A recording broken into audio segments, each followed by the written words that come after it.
قربانی میں کسی بھی انداز کا عیبدار جانور ذبح نہیں کرنا چاہیے، جیسے کانا، لنگڑا،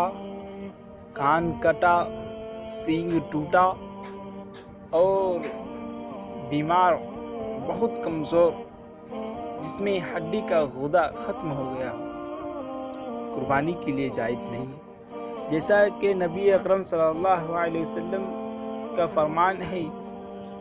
4 قسم کے جانور قربانی میں جائز نہیں ہیں: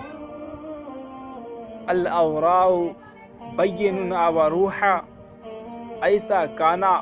جس کا کانا پن معلوم ہو، والمریضۃ بین مرضوہا، ایسا بیمار جس کی بیماری معلوم ہوتی ہو، والارجاء بین جلعوہا،